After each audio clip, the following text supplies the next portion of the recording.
मुसलमानों को बदनाम करके, चाहे मंदिर का मामला लेकर आए। यूपी के अंदर मदरसा जो एक्ट है वो खत्म कर दिया सरकार ने। हमारा दुख दर्द तो दूर करने के लिए तुम्हें 4 साल और चाहिए, पर इस बहन का दुख दर्द हम अभी दूर कर सकते हैं इलाके में 19 तारीख को वोट देकर। तो हमेशा बात ही होता है, फूल तो झड़ जाते हैं, मुरझा जाते हैं।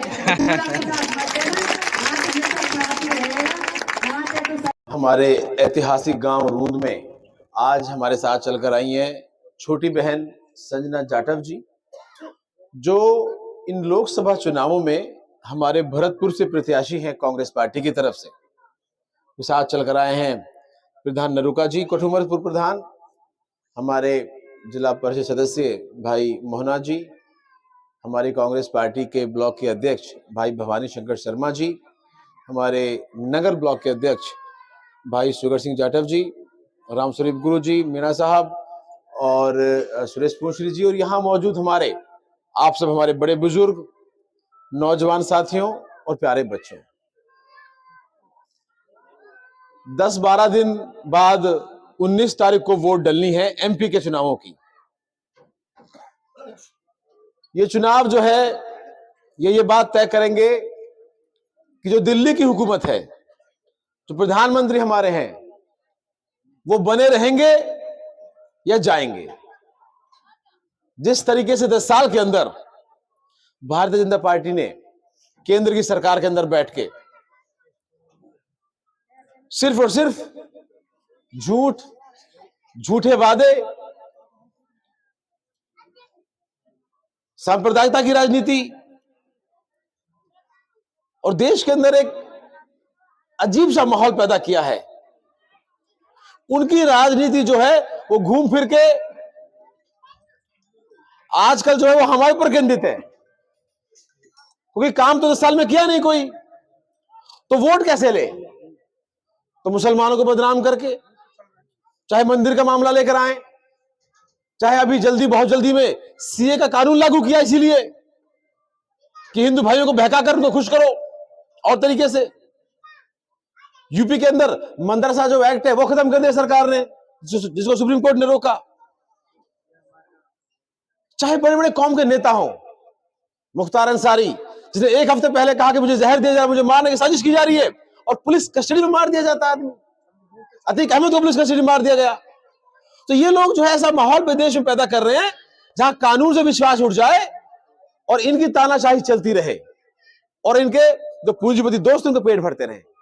आज किसान परेशान है, हमारे नौजवान परेशान है, और ये गांव तो बहुत ऐतिहासिक है। संजना जी, मैं आपको बताना चाहता हूं, ये हमारे इलाके के अंदर हमारे समाज के सबसे पहले किसी बच्चे ने यूपीसी क्लियर किया है तो इस गांव से किया है। इस गांव के अंदर आज भी बहुत सारे लोग गवर्नमेंट सर्विसेज में हैं, बहुत सारे नौजवान बच्चे जो है वो आरएस की तैयारी कर रहे हैं, टीचर्स की तैयारी कर रहे हैं। तो ये बहुत शिक्षित गांव है, और फिर भी इसकी हालत देखिए। इसके लिए राष्ट्रीय कमी थी, वो भी थी, बहुत सारी चीजें हमने करने की कोशिश भी करी। तो नौजवान परेशान है, किसान परेशान है, रोजगार की कोई बात नहीं होती, महंगाई आसमान में पहुंच चुकी है। तो ये वक्त है इन सब चीजों का हिसाब लेने का। 19 तारीख को हम सब लोग मिलजुल कर कांग्रेस के पक्ष में वोट करें। और भाई देखो, मुझे तो हमेशा आपने बहुत मोहब्बत दी है। 3 चुनाव मैंने आपके बीच में लड़े, आपने मुझे राजस्थान की सबसे बड़ी पंचायत में भेजा, और इस बार भी जो चुनाव बहुत कम वोटों से रह गया, हमेशा आपने मुझे प्यार दिया, मोहब्बत दी, इज्जत दी। मैं जिंदगी भर आपका शुक्रगुजार रहूंगा। और थोड़ी सी कसर रह गई, और ऐसी ही कसर बेचारी इस बहन के साथ भी रह गई। 409 वोट से बेचारी ये बहन एमएलए का चुनाव हार गई। सोचो आपको कितना अफसोस हुआ था हम चुनाव हारे। तो वही दुख और दर्द इस बहन ने भी झेला है। अब हमारा दुख दर्द तो दूर करने के लिए तुम्हें 4 साल और चाहिए, पर इस बहन का दुख दर्द हम अभी दूर कर सकते हैं इलाके में 19 तारीख को वोट देकर। तो भाई जो कसर रहेगी, जो टीस हमारे मन में रहेगी, वो भी निकालनी है। अब ज्यादा से ज्यादा वोट डले, हमारे गांव के अंदर ज्यादा पोलिंग हो, हमारे बड़े बुजुर्गों की वोटें, हमारी माताओं बहनों की वोटें। अगर कुछ लोग बाहर हैं तो उन्हें भी बुलाने की कोशिश कीजिए कि हमारा पोलिंग का परसेंटेज जैसे पहले बहुत अच्छा रहा, उसी तरीके से ज्यादा वोट 19 तारीख को कांग्रेस के पक्ष में डले।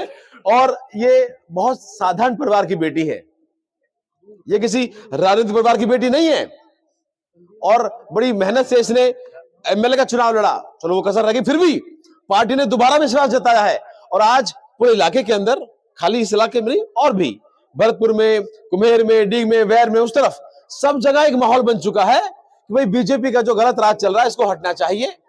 तो भाई सब लोग मिलजुल कर इसमें मेहनत करें, इसमें साझी हो और आने वाले 19 तारीख को जो है कांग्रेस को वोट देकर ज्यादा से ज्यादा लीड हम अपने नगर से देने की कोशिश करें ताकि हमारी भरतपुर की सीट निकले। और बहन जी आप हमारा ये ध्यान रखना, क्योंकि अब से पहले भी रतन सिंह जब सांसद हमारी वोटों से बने तो शायद उन्होंने कुछ कम ध्यान दिया, वो ध्यान ही नहीं दिया कुल मिला के। तो इस बार आप पे पूरा विश्वास है इन लोगों को, आप जीत भी रही है। तो जब लोकसभा पहुंचे तो हमारे इस इलाके की जो आवाज है, जो हिंदुस्तान की पंचायत में पहुंचनी चाहिए, जो मेवकॉम की आवाज है या इस क्षेत्र की जो मेवात की आवाज है, वो वहां पहुंचे। जिस तरीके से साजिश के तहत ये मेवात को बदनाम करते हैं, वो षड्यंत्र जो होते हैं वो उजागर हो, आप हमारी आवाज बने, हम ऐसा आपसे उम्मीद करते हैं। बहुत बहुत धन्यवाद। जय हिंद, जय भारत। कुछ है, मैं आपकी बेटी हूँ। आपके बीच में भाई साहब बोल रहे थे कि औरों का तो पता नहीं, मुझे इतना पता है कि मैं गरीब की बेटी हूँ। गरीब की समस्या को मुझसे ज्यादा नहीं समझ सकता। मैंने जिंदगी में सारी चीज, छोटी सी उम्र है पर देखा हर चीज बारीकी से कि गरीब की क्या समस्या होती है, घर में कैसे रोटी पानी बनाते हैं, कैसे कहाँ से नाल जाता है, कहाँ से कैसे रोजगार होते हैं। तो मुझसे ज्यादा तो शायद मुझे नहीं लगता मुझसे ज्यादा कोई समझ सकता है। इसलिए कि पिताजी भी एक ट्रैक्टर चलाते थे, ज्यादा करोड़पति की बेटी नहीं हूँ जो ये वादे कर जाऊँ ये है, पर आपके आशीर्वाद से, जनता के प्यार से मुझे टिकट मिला है, आपके बीच में आने का सौभाग्य मिला है। मैं आपकी ज्यादा से ज्यादा सेवा करूं, आप सब मुझे एक ऐसी आवाज बनकर दिखाऊं कि मैं आपकी आवाज संसद में भी जाके गूंजे। आपके बीच में सदाबहार ऐसे ही रहूं जैसे आज हूँ, नेता कम बेटी ज्यादा बनूंगी, क्योंकि मैं आपसे यही उम्मीद और आशा के साथ आई हूँ। क्योंकि आपको पता है हाल ही में 2 महीने पहले मेरे खुद के पिताजी भी एक्सपायर हो चुके हैं साइलेंट अटैक से, तो उसका सदमा भी है। फिर ये चुनाव, तो कई चीजें हैं जिंदगी में, बहुत कुछ देखा है बारीकी से। आप सबसे हाथ जोड़ के निवेदन भी है कि 19 तारीख को ज्यादा से ज्यादा वोट कराएं। और आपके हम सबके वोट दिखते तो है पर डलते नहीं है।